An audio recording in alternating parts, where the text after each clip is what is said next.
Então, hoje é um dia muito importante para a gente, que nós estamos começando as reuniões científicas, que é o SGH, que é o Serviço de Gastro-Hepático na Prática Clínica, e temos a honra de receber a doutora Vanessa Scherfer. Obrigada, Vanessa, por estar aqui com a gente. Bom dia, imagina, a honra é minha. Obrigada pelo convite, doutora Elisa. É isso, uma honra. Então, Vanessa, nós estamos aqui na sala, tem o grupo de gastropediatria e também online tem, aqui com a gente tem as nutricionistas, inclusive a Carol, que está começando agora com a gente no ambulatório de doença inflamatória intestinal, então é muito importante esse tema que você vai abordar para todos nós e também para todos os nutricionistas, que aqui online também tem pediatras que fizeram, gastropediatras que fizeram residência com a gente, também grupo de nutricionistas. Então, a partir de agora, nós vamos começar a abrir essa reunião, que antes era uma reunião interna do hospital, e que agora a gente está começando a abrir. Mas, então, é muito bom estar com você aqui inaugurando essa nova etapa do Serviço de Gastropediatria e de Hepata aqui do Hospital da Criança de Brasília. E acho que muitos conhecem a doutora Vanessa, mas para quem não conhece, a doutora Vanessa é gastropediatra, é mestre na saúde da criança e do adolescente e é coordenadora do ambulatório de doença inflamatória intestinal do Hospital da Criança Santo Antônio. E é da equipe de uma grande amiga, que é a doutora Cristina Targa, que é uma pessoa que a gente tem uma grande amizade, tem uma grande admiração profissional. Então é isso, gente. Então, obrigada pela presença de todos aqui do auditório e também para os que estão online. E a palavra é toda sua, Vanessa. Muito obrigada, doutora Elisa. Então, estou com essa grande responsabilidade de inaugurar esse novo, reinaugurar, né? Acho que vocês já tinham essas reuniões e agora estão abrindo, né? Então, estou bem feliz de estar aqui com vocês. Obrigada. Então, vamos lá, pessoal. Eu vou compartilhar minha tela com vocês. Só um minutinho. A gente vai falar um pouquinho, então, sobre a dieta na doença inflamatória intestinal pediátrica. Então, tá, pessoal, vamos falar um pouquinho sobre a dieta, que é uma coisa que está crescendo nos últimos anos e é de muito interesse, principalmente nosso. Então, para nós da pediatria, é muito importante a gente falar sobre isso, porque quando nós tratamos o nosso paciente com doença inflamatória, a gente está tratando ele para a vida com doença inflamatória. Então, se nós tivermos alternativas às terapias medicamentosas usuais que possam trazer menos dano para o nosso paciente, e mesmo assim promover remissão da doença, controle da doença, melhor para o nosso paciente. Então, só lembrando um pouquinho, assim, uma pincelada sobre a doença inflamatória intestinal pediátrica, nós sabemos que é um grupo de doenças gastrointestinais de etiologia ainda desconhecida. E na pediatria, nós temos uma característica que, além da doença de Crohn e da colite ulcerativa, que nós temos aquela divisão clássica dos adultos, nas crianças nós temos uma terceira classificação, que é a colite indeterminada. Porque nessa colite indeterminada entram as crianças que não possuem ainda as características suficientes para a gente definir entre doença de Crohn e colite ulcerativa. Com relação à classificação de Paris, nós na pediatria, claro, vai depender do centro, mas aqui no meu centro a gente trabalha até os 18 anos, então a gente vai pegar os pacientes A1A e A1B. E lembrando que tem uma tendência dos pacientes, quanto menorzinhos, né, a doença inflamatória de início precoce, de início muito precoce, às vezes eles têm uma apresentação um pouco mais intensa, e novamente depois lá na adolescência eles têm, por causa da questão hormonal, nós temos mais um período de desafio no tratamento desses pacientes, então a gente tem que estar sempre com eles bem pertinho de nós para garantir que o tratamento tenha sucesso. Sobre as diferenças principais da doença de Crohn e colite ulcerativa, a doença de Crohn nós podemos ter lesões salteadas em qualquer parte do trato gastrointestinal, desde a boca até o ânus, enquanto na colite ulcerativa nós temos predominantemente doença limitada desde o reto e apenas ao cólon. Claro que em criança a gente tem algumas manifestações atípicas das doenças, e isso também acaba, às vezes, dificultando um pouco o nosso diagnóstico, mas não vou entrar nesses detalhes na aula de hoje.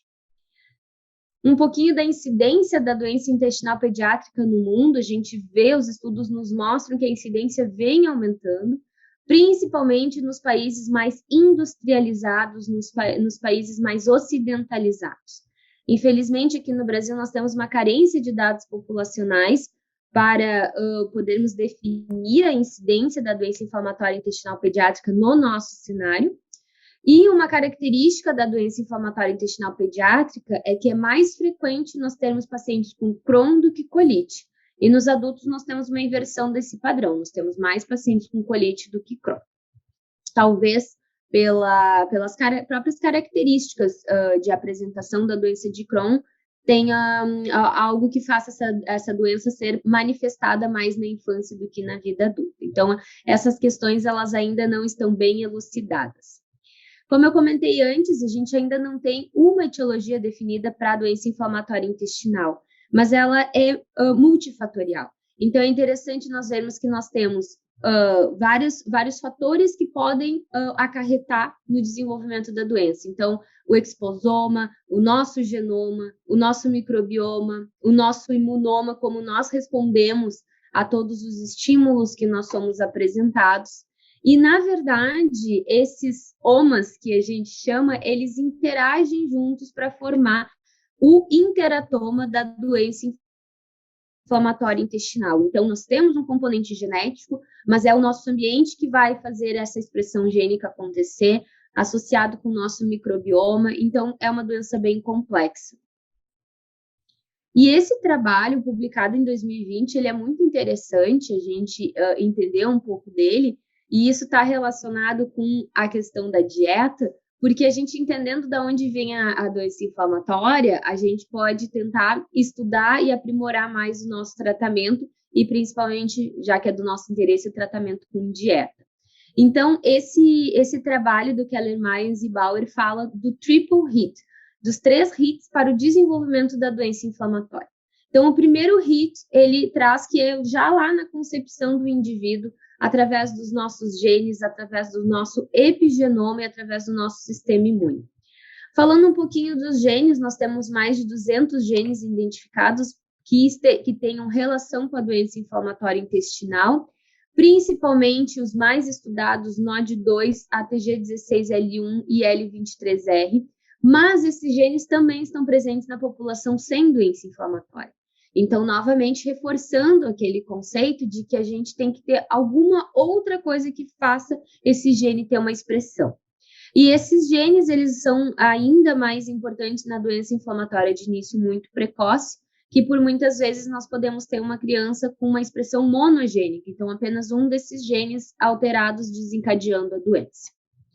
Falando um pouco sobre epigenoma, alguns fatores que os autores trazem como que podem modificar essa expressão gênica, o excesso de vitaminas pela parte materna, residir em região urbana, então aí a gente já tem, né, os gatilhos para a modificação da microbiota, tabagismo materno e escolaridade dos pais. O segundo hit que os autores trazem é após o nascimento, é onde a gente vai desenvolver a predisposição para a doença inflamatória. E isso está muito relacionado com o nosso microbioma, com a presença do uso de antibióticos ao longo da vida do indivíduo.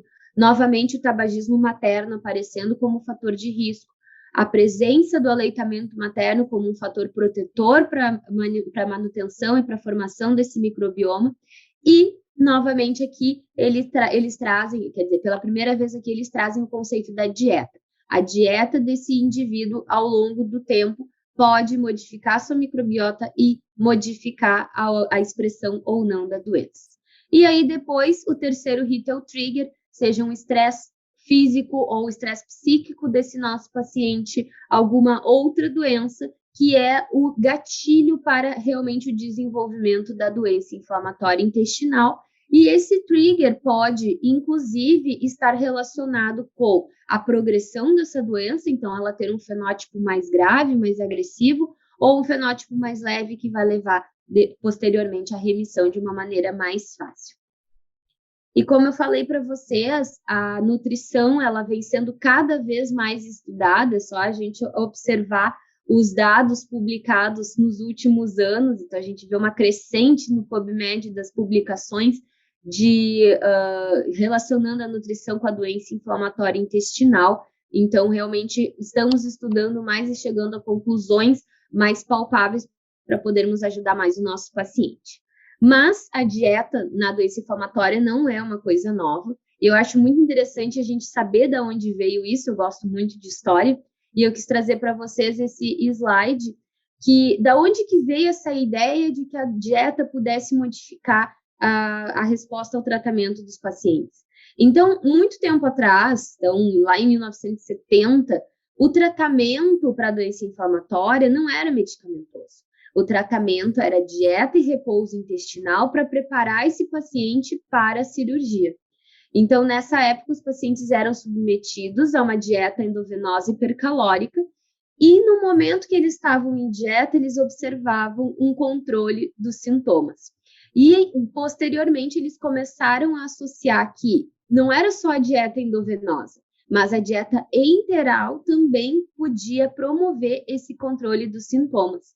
Então, passou-se daí a ligar a luzinha que talvez a dieta e o repouso intestinal pudesse ajudar não só o paciente para o preparo da cirurgia, mas talvez o paciente a longo prazo.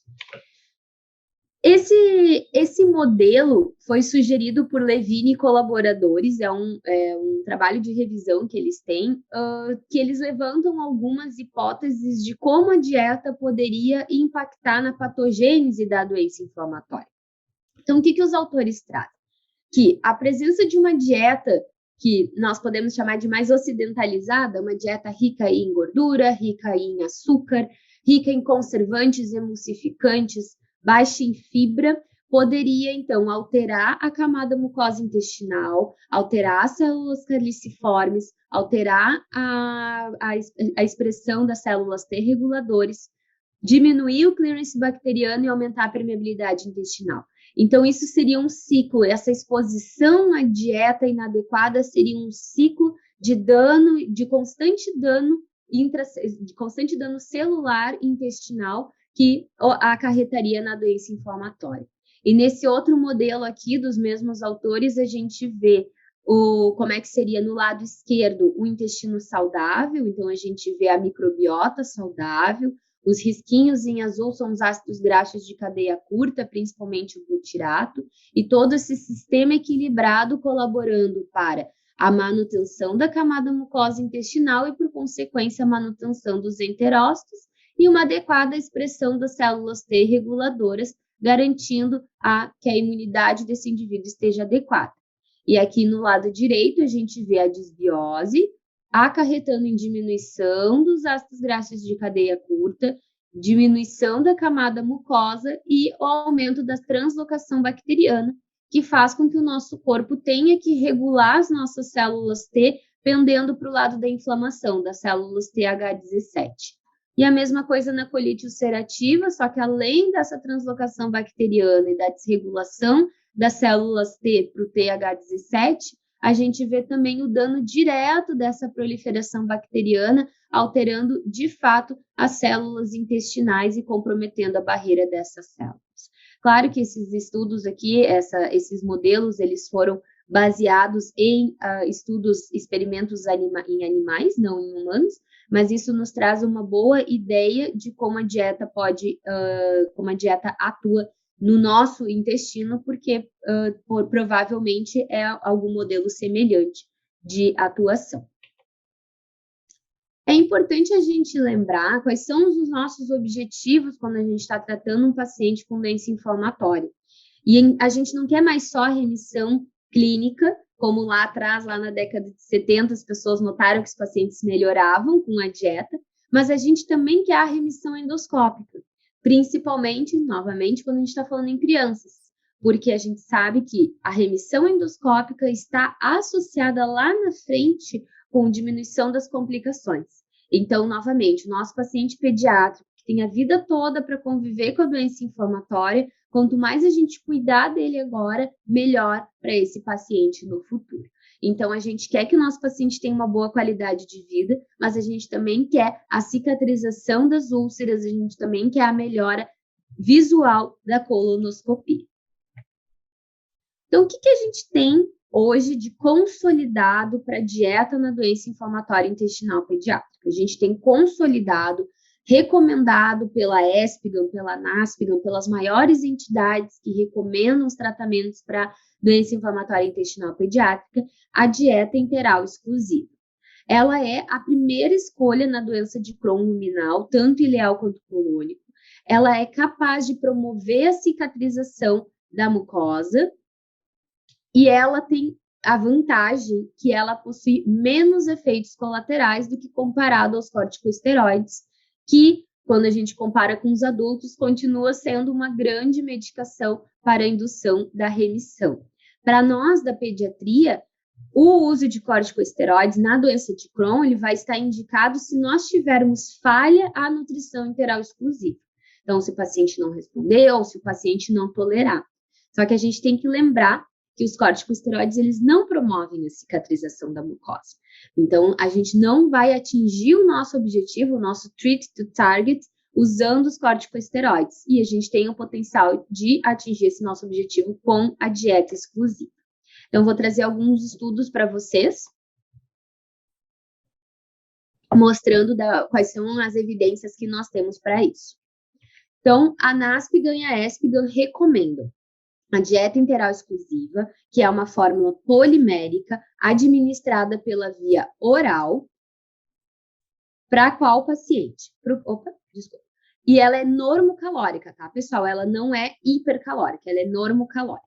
Para qual paciente? Paciente com doença de Crohn, com acometimento luminal. Qualquer paciente, tá, pessoal? E essa dieta, ela é utilizada por 6 a 8 semanas, e depois nós temos a reintrodução gradual da dieta. E aí que reside um dos problemas, porque conforme os guidelines que nós temos hoje, nós não temos um protocolo a seguir para a reintrodução, quais alimentos reintroduzir, quantos % da dieta a gente pode deixar depois. Então, isso ainda é, do ponto de vista de guideline, uma grande incógnita, mas eu vou mostrar para vocês o que a gente tem de evidência. Então, alguns estudos com a fórmula polimérica na indução da remissão. Aqui, nesse cenário, a dieta enteral exclusiva, tá, pessoal? Então, o que a gente tem? Esse estudo lá de 2000, com crianças, 29 crianças, tá? Eles fizeram a indução com, no caso aqui, eles utilizaram o Modulane, tá, pessoal? Mas os guidelines, eles não exigem que a fórmula polimérica tenha TGF-beta2, que é o Modulane. Os guidelines recomendam qualquer fórmula polimérica. O que foi observado nesse estudo? Uma redução significativa do score de atividade clínica, que é o PCDAI. Então, 79% dos pacientes estavam em remissão clínica após as 8 semanas de indução. Uma redução do PCR também foi visualizado. E aqui foi interessante que eles fizeram um marcador de TNF-alfa e observaram também uma redução. E aqui esse estudo foi muito interessante que ele observou. Então, aqui que começou a acender a luzinha da cicatrização endoscópica, que eles observaram melhor em um ponto no score macro e microscópico. E a cicatrização da mucosa em 8 casos dos 29, apenas com a dieta, sem medicação. Esse outro trabalho, publicado posteriormente em 2006, comparou a dieta com os corticosteroides e o que foi observado? Foi observado uma redução semelhante do PCDAI, então do score clínico, uma redução semelhante da proteína C reativa, uma redução semelhante do VSG e um aumento da albumina, um pouco maior no grupo da dieta, mas não estatisticamente significativo. Então, mostrando que a dieta tem o mesmo poder dos corticosteroides para induzir a remissão da doença. Só que aí que vem a vantagem, que esse estudo mostrou, novamente, que o corticosteroide, o uso de corticosteroide, não promoveu a remissão. Então, vocês veem os quadradinhos pretos, são os pacientes com uso de corticosteroides, em que o score endoscópio fica basicamente igual, e os quadradinhos branquinhos, os pacientes com a dieta enteral exclusiva, onde a gente vê uma melhora significativa na endoscopia desses pacientes. Então, novamente mostrando o que a gente já sabe hoje, que os corticosteroides não induzem remissão endoscópica, mas a dieta sim. Esse trabalho ainda comparou, novamente aqui, o score de C10, que é o score endoscópico, mostrando que houve uma melhora significativa no grupo polimérico, que utilizou a fórmula integral, e não houve melhora significativa no grupo de corticosteroides. E aqui mostrando que a melhora foi visualizada tanto no score, no segmento ileal, quanto no segmento colônico.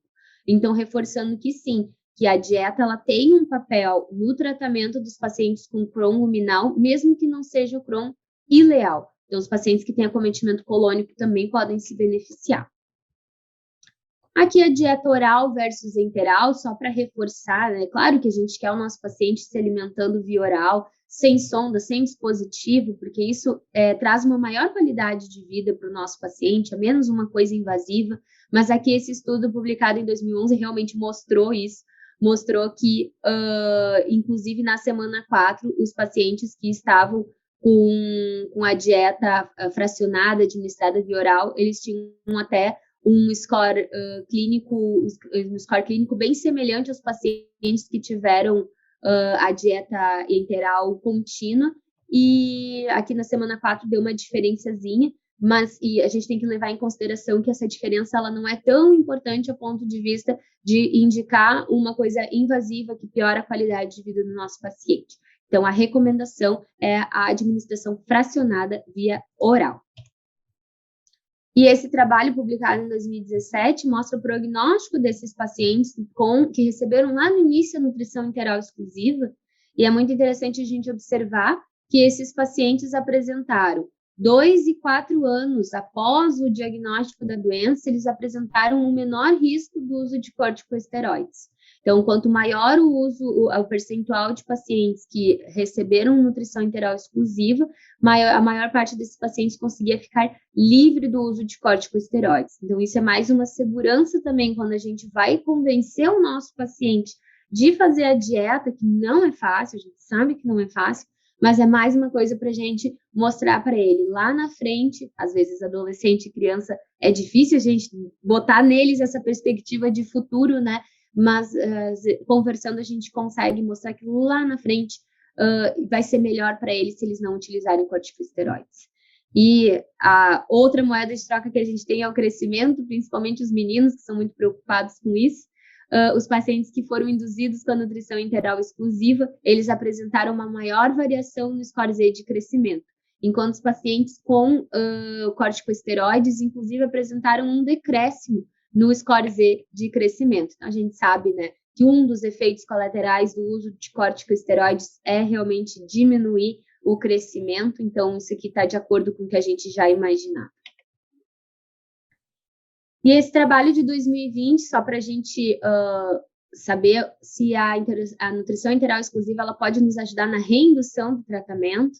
Então, na nossa prática, eu já aplicava isso a alguns pacientes já em uso de medicação, já com terapia bem avançada e ainda não estavam com controle. Se fazer uma reindução ajudava. Clinicamente, eu visualizava que ajudava, mas esse trabalho aqui realmente mostrou que eles compararam o paciente que recebeu nutrição enteral exclusiva com um paciente que recebeu uma reindução com imunossupressor padrão. E o que foi observado foi que não houve diferença entre os dois grupos no que diz respeito ao sucesso na reindução. Então, o grupo enteral exclusivo de 11 pacientes, 9 tiveram sucesso na reindução, e no grupo com imunossupressor padrão de 7, 5 tiveram sucesso. E o que a gente observa é que ambos os grupos tiveram uma redução significativa do PCDAI. Então, mostrando que sim, que a nutrição enteral exclusiva, ela pode sim ser uma alternativa na reindução daquele nosso paciente que já está utilizando medicação e não está com a remissão clínica. Lembrando que aqui foi avaliado remissão clínica, não remissão endoscópica. Mas a gente sabe que a dieta enteral exclusiva, ela é penosa para o nosso paciente, ela é difícil, ela tem os seus desafios. Então, a gente tenta buscar alternativas para esse nosso paciente ficar mais confortável, para esse nosso paciente ter uma melhor qualidade de vida. O que o guideline publicado em 2018 pela ESPGHAN a respeito de dieta e doença inflamatória intestinal fala sobre dieta interal parcial, tá? Isso aqui é a posição oficial da ESPGHAN. Eles dizem que a dieta interal parcial, ela pode ser prescrita, no entanto, a gente não tem um percentual específico, eles não recomendam um percentual específico dessa dieta, que eles recomendam que seja polimérica. Então, um percentual da necessidade diária do paciente, que o médico vai definir, o nutricionista vai definir, associado a uma dieta normal ou uma dieta específica. Mas, novamente, a ESPGHAN não se posiciona sobre qual dieta. Para qual paciente? Para o paciente com doença de Crohn leve e baixo risco de recidiva. Esse é o posicionamento oficial, tá? Que pode ser utilizado com ou sem outro tratamento adjunto, só que o tempo é indeterminado. Então, diferente da nutrição interal exclusiva, que nós temos bem delimitado qual dieta, por quanto tempo, para todos os pacientes, aqui a ESPGHAN já se posiciona que pode ser utilizado, mas ela não bate o martelo em uma dieta. E a gente tem que lembrar que a gente tem que fazer a monitorização ativa desse nosso paciente. Temos que ficar de olho para saber se nós realmente estamos atingindo aqueles nossos objetivos, que principalmente é a cicatrização endoscópica. Essas são apenas algumas dietas que nós temos trabalhos publicados sobre na doença inflamatória intestinal. Então, todas essas dietas já foram estudadas em algum momento e o seu efeito na doença inflamatória intestinal. Então, a dieta ovo-lacto-vegetariana, dieta sem lactose, dieta vegana, dieta paleolítica, dieta de carboidratos específicos, que é muito forte nos Estados Unidos, dieta com baixo teor de FODMAPs, dieta da exclusão de doença de Crohn e dieta de exclusão baseada em GG4. O que nós temos que lembrar? Que a maioria dessas dietas, elas podem trazer um risco nutricional. As únicas que não trazem risco nutricional, segundo a ESPGHAN, são as dietas ovo-lacto-vegetariana e a dieta de exclusão da doença de Crohn. Nós, no nosso serviço, temos utilizado muito a dieta de exclusão de doença de Crohn, na nossa concepção, ser uma dieta mais fácil que a dieta de carboidratos específicos, que é outra dieta bem estudada, e com a vantagem que não traz um risco nutricional ao nosso paciente. Então, a gente tem utilizado bastante essa e eu vou falar um pouquinho para vocês sobre essa dieta. Essa aqui é o modelo da dieta que foi publicado pelo Levine e colaboradores. Esse trabalho eles publicaram em 2019 e essa é a dieta a nutrição interal parcial para os pacientes com doença de Crohn.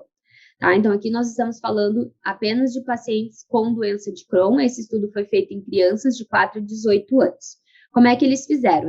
Eles compararam essa nutrição interal parcial com o grupo que utilizou apenas apenas nutrição interal exclusiva.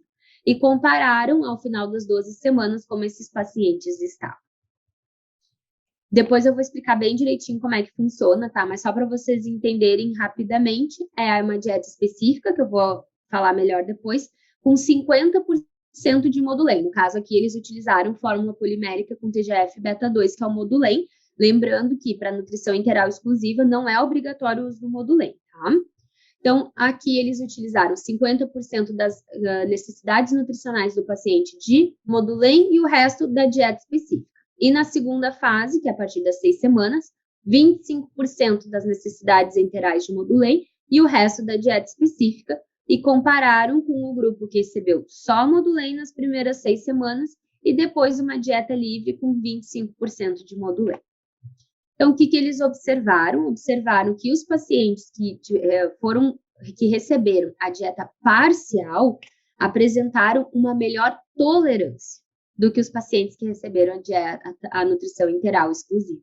Então, a gente sabe, com certeza vocês já acompanharam pacientes que receberam nutrição interal exclusiva, é uma dieta pesada para eles, é difícil, realmente não pode comer nada, principalmente quando a gente fala de adolescente, isso é muito difícil. Eu tive algumas meninas, principalmente, que conseguiram fazer a dieta bem direitinho, mas assim, é bem desafiador para eles. Então, na nutrição interal exclusiva, esse trabalho mostrou uma melhor tolerância com um resultado semelhante no que diz respeito à remissão, à resposta clínica e à diminuição do score clínico também. Então, mostrando que a nutrição enteral exclusiva ela tem um efeito tão bom quanto a nutrição enteral parcial, com uma tolerância maior para os pacientes que receberam a nutrição enteral parcial. E esse mesmo trabalho mostrou uma outra coisa muito interessante. Como eu mencionei para vocês anteriormente, os pacientes que receberam a nutrição enteral exclusiva no início, depois ficaram só com um percentual de Modulem e dieta liberada. E eles compararam a calprotectina desses pacientes. Enquanto o grupo que recebeu a nutrição enteral parcial, que é aquela dieta que fica sendo monitorizada com alimentos específicos, apresentou progressiva queda da calprotectina, os pacientes que receberam a nutrição enteral exclusiva, eles apresentaram uma boa queda da calprotectina nas primeiras 6 semanas, mas a calprotectina voltou a se elevar depois que eles liberaram a dieta. Então, mostrando que a dieta livre não é capaz de sustentar uma remissão clínica. E talvez até endoscópica, se a gente for correlacionar que a calprotectina esteja relacionada também à cicatrização da mucosa em si, né? Claro que aqui, mesmo no grupo da nutrição enteral parcial, a calprotectina caiu bastante, mas ainda não é considerado em remissão, mas esses pacientes ainda estão sendo acompanhados. Esse outro estudo, que é um ensaio, um estudo multicêntrico também do grupo do Levine, mostrou, então, o quê? Os pacientes, 73 pacientes de 12 centros de Israel e de Canadá, mostrando a comparação da remissão com a dieta enteral parcial, na semana 13 e na semana 6. E o que a gente observa é que há uma sustentada resposta clínica na semana 3 e na semana 6, uma sustentada remissão do PCDA, então o PCDA é menor que 10, a gente tem até quase 70% dos pacientes em remissão, e uma normalização da proteína C reativa. Claro que a normalização da proteína C reativa não é nosso objetivo quando a gente está tratando o paciente com doença de Crohn, mas é um marcador importante que nos mostra que a inflamação realmente está diminuindo. Então, vamos falar especificamente sobre essa dieta, tá? O que essa dieta, como é que ela funciona. Então, como eu falei para vocês, na fase 1 a gente usa 50% das necessidades nutricionais desse paciente de Modulem. Aqui eu trago Modulem porque foi a fórmula utilizada no estudo, tá, pessoal? E na segunda fase, que compreende das 7 às 12 semanas, e também na terceira fase, que é a fase de manutenção, o paciente fica utilizando 25% das suas necessidades nutricionais de Modulem e o restante da dieta específica. O que é essa dieta? Essa dieta ela é baseada em alimentos mandatórios que eles deverão ser consumidos em todas as fases da dieta. Por quê? Primeiramente, porque são alimentos com uma qualidade alta de proteína que vão trazer um adequado aporte nutricional para esses nossos pacientes e também são alimentos com amido resistente que vai auxiliar na produção de ácidos graxos de cadeia curta. Então, a gente precisa que o nosso paciente consuma peito de frango, no mínimo 150 a 200 gramas por dia, 2 ovos por dia, e o nosso paciente pode consumir peixe magro fresco uma vez por semana nessa fase. E o amido resistente que ele deve consumir todos os dias são 2 batatas cozidas e refrigeradas. Isso ajuda a potencializar esse amido, esse processo de cozinhar e refrigerar. Uma maçã sem casca e 2 bananas. Então, esses são os alimentos mandatórios que o nosso paciente tem que consumir diariamente. E também ele tem outros alimentos que são permitidos. Então, nessa primeira fase das primeiras 6 semanas, ele pode tomar água com e sem gás, pode consumir algumas frutas. Então, um copo de suco de laranja natural fresco não pode ser o suco pasteurizado, tem que ser a laranja cortadinha na hora. Pode consumir abacate, morango e melão. De carboidratos, nessa primeira fase, além da batata, ele pode consumir arroz branco, massa de arroz e farinha de arroz. Macarrão de arroz, né? Vocês falam macarrão, não massa. Os vegetais, ele pode consumir tomate, pepino, cenoura, alface, espinafre e cebola. E os condimentos, ele pode usar azeite, óleo de canola, sal, pimenta preta, limão, açúcar e mel. Açúcar limitado a 4 colheres de sopa e mel limitado a 1 colher. E como eu mencionei anteriormente, o peixe magro fresco uma vez por semana. Então, aqui o peixinho branco, né? A gente não recomenda o salmão. Isso é a primeira fase. Na segunda fase, ele pode consumir tudo que ele consumiu na primeira fase, mais alguns outros alimentos. Então, aqui começam a entrar oleaginosas, outros vegetais, como brócolis, couve-flor, pimentão, abobrinha, cogumelos frescos, algumas outras frutas, pera, kiwi, nectarina, quinoa, mais proteínas, então ele pode consumir lombo ou bife de filé sem gordura uma vez por semana, e aqui também pode passar a consumir atum no azeite ou no óleo, não pode ser no molho, tá? E aveia uma vez por semana. Os alimentos que são proibidos durante todas as fases da dieta, tá? E essa dieta ela é muito baseada no que você não come, então eles falam muito isso. Se não está na lista que pode, considera que não pode, então até falar com o médico. Então, é recomendado que os pacientes não consumam em nenhum momento fritura, gordura animal, outro tipo de leite que não um suplemento, trigo, taurina, álcool para os pacientes mais velhos, fibras insolúveis, fermento, alimentos embalados ou enlatados ou pré-cozidos, molhos prontos, nada pronto. Eles recomendam que nada industrializado, tudo feito em casa. Margarina ou manteiga por causa dos emulsificantes e dos conservantes, maltodextrina e carragenantes. Então, esses são os alimentos proibidos em todas as fases. E a terceira fase de manutenção, a gente recomenda que o paciente utilize a alimentação mais saudável possível. Se ele puder manter a dieta na fase 2, ao menos nos dias da semana, excelente. A gente mantém o uso do Modulem em 25%, e libera o paciente para comer 2 refeições livres por semana. Aí livre ele pode escolher, claro que dentre as opções, a gente puder escolher o menos pior, né? Então, eu sempre falo, vai comer uma batata frita, então faz uma batata frita em casa, corta você a batata, ao invés de comprar a batata pré-frita do mercado. Isso na terceira fase de manutenção, na refeição livre do paciente, tá? No dia a dia, a gente vai realmente orientar que eles não consumam os alimentos proibidos. Então, a gente ainda tem estudos sendo publicados sobre essa dieta, a nutrição enteral parcial. Tem coisa saindo. Tá começando alguns estudos em adultos, eu vou mostrar no final da aula para vocês. E a gente, no nosso serviço, a gente está aplicando essa dieta na doença de Crohn. Inclusive, o meu trabalho do doutorado está sendo com essa dieta também. Na prática, a gente tem visto resultados positivos e uma boa adesão dos pacientes, assim. Então, fica fácil para eles. Eu sei que vocês já prescrevem bastante dieta aí, né? Também, doutora Elisa, depois a gente pode conversar sobre isso, como é que é a adesão dos pacientes de vocês. Agora, um pouquinho sobre outras formas da gente usar a nutrição na doença inflamatória intestinal. Então, aqui um trabalho mostrando o uso do suplemento com TGF-beta2 e a melhora da nutrição. Então, nessa tabela aqui, os pacientes com doença de Crohn, que utilizaram não como indução do tratamento, mas ao menos como suplemento, tá? No mínimo 2 vezes por dia, durante 6 meses. Então, o que foi observado? Os pacientes com doença de Crohn apresentaram uma melhora da hemoglobina, uma melhora significativa da hemoglobina, uma melhora significativa da albumina. Então, claro que isso também está relacionado à melhora clínica dos pacientes, mas a fórmula, o suplemento com TGF-beta2 pode ter, aqui os autores sugerem que ele pode ter auxiliado nesse processo de melhora.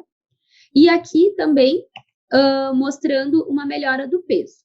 Os pacientes no início apresentavam um score Z médio de peso para a idade, no score Z menos 2,2, e após o final dos 6 meses de terapia com o suplemento de Modulem, eles já apresentavam uma média do score Z de peso para a idade de 0,5. Então, já não apresentava, aqui comparando os pacientes que receberam Modulem e os pacientes que não receberam. Então, os pacientes que receberam Modulem, eles eram mais desnutridos e no final eles já não tinham essa desnutrição tão evidente, já não estavam tão diferente dos seus pares que não eram desnutridos no início.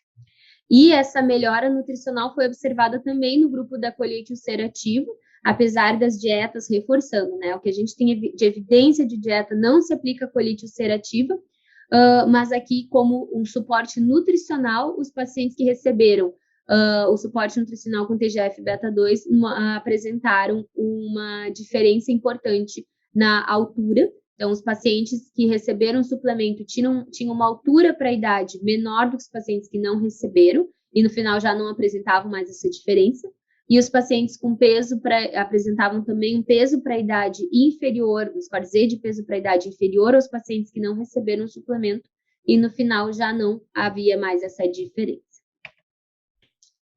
No entanto, essa meta-análise da Cochrane, publicada em 2018, apesar da gente ver na prática e ver nos estudos pediátricos que a dieta realmente ela possa ser muito e tem um potencial muito importante para para a indução da remissão, para a melhora desse nosso paciente, essa meta-análise da Cochrane, que comparou o uso de corticosteroides com as dietas, mostrou que não houve uma melhora tão significativa nos estudos de adultos.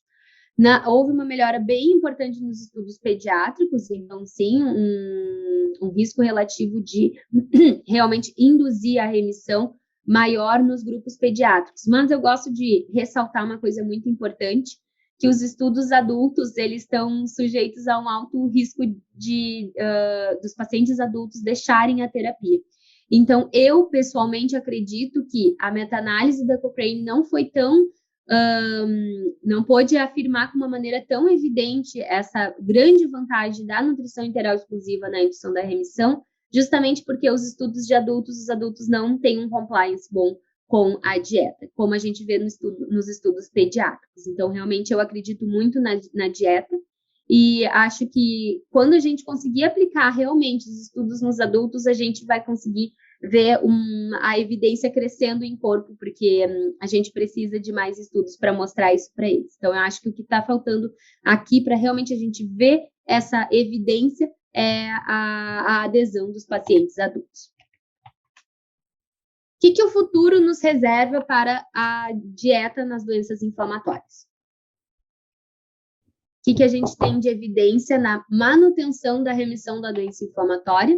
Então, como eu comentei com vocês, esse trabalho foi publicado mês passado pelo grupo do Levine, e eles estão começando a estudar em adultos. Então, quando eu vi esse trabalho, eu fiquei muito feliz, porque eu acredito que isso vai ser muito importante para a gente da pediatria, quando os adultos conseguirem ver a importância da dieta. Acho que isso vai trazer mais valor para essa terapia. E eles observaram, então, eles fizeram um ensaio clínico randomizado dos pacientes com dieta, nutrição enteral parcial, então é esse protocolo que eu mostrei para vocês, e o outro grupo foi nutrição enteral parcial com Modulei. Então, um grupo foi só a dieta e o outro grupo foi a dieta com Modulei. E o que eles observaram? Esse é um estudo piloto com poucos pacientes, 44, se eu não me engano, observaram que tanto apenas a dieta com os alimentos, quanto o grupo que recebeu a dieta com o Modulei, ambas as formas de dieta foram efetivas em induzir e manter a remissão. Então, esse é um estudo piloto, um estudo de tempo curto, mas já mostra que tem um potencial da dieta realmente manter a remissão, e aqui os autores sugerem que ela possa, inclusive, induzir a cicatrização da mucosa, que esse realmente é o nosso objetivo, é o nosso treat to target, né? E como a dieta pode auxiliar na prevenção da doença inflamatória?